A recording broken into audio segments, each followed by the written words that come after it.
Döner ister misiniz arkadaşlar? Bugün bizim dersimizin konusu döner alalım. Selam dostlar. Бүгінгі біздің тақырыбымыз döner сатып алайық.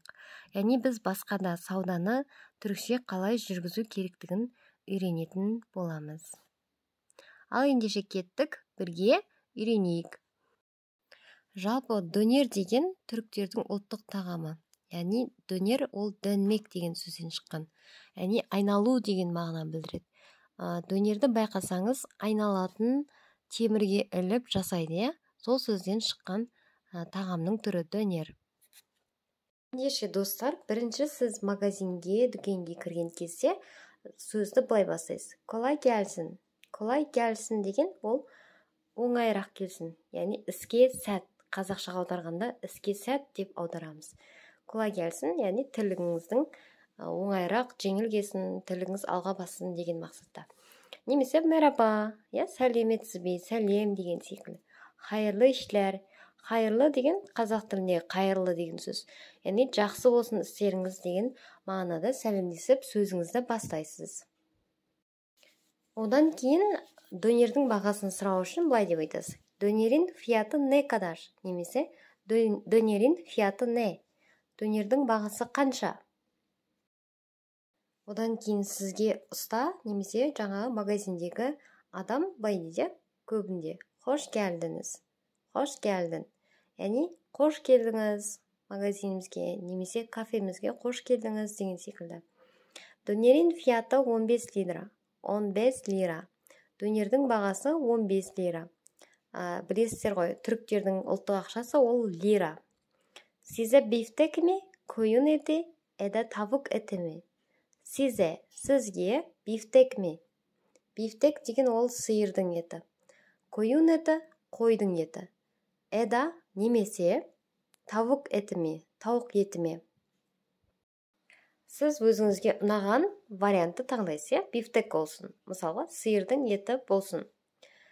Мына жерде енді түрік халқы жылқы етін жемейді, ал егер қазақтарға салса, жылқы етін таңдар едік. Ады йорлар деп таңғалып жатады. Яғни ат жейді екен, атты жеуге бола ма деген сияқты өзара осылай сұрақтар қойып, қазақтарға таңғалып жатады. Келесі, ол сізден былай сұрау мүмкін. Соғанлы ма, соғансыз ма? Соған деген ол пияз деген сөз. Немесе кейде қазақтарда жуа деп айтып жатады, сарымсақ деп айтып жатады. Осы соған ол пияз, пиязбен болсын ба, пиязсыз болсын ба? Сіз айтасыз, соғансыз болсын, мысалға, пиязсыз болсын деген сияқты. Түсінікті ме? Келесі сұрағымыз, карт geçerli ме деп сұрауыңыз мүмкін. Карт geçerli ме деген, карточкамен төлеуге бола ма? Картамен төлем жасауға бола ма? Geçerli ме? Сізге былай жауап береді. Карт geçerli değil, sadece nakit. Былай деп жауап беру мүмкін. Карточкамен төлеу жарамайды, карточкамен емес, sadece тек қана nakit, қолма-қол ақша деп жауап береді. Tamam, o zaman bir tane alayım. Tamam, ол жарайды. O zaman онда bir tane alayım. Біреуін алайын, бір данасын алайын. Жарайды, онда мен бір данасын алайын деген сөз ғой енді. Сосын ұстаз сізге dönerіңізді жасап береді, сосын айтады. Şöyle buyurun. Мінекей, алыңыз, buyurun. Өтінем.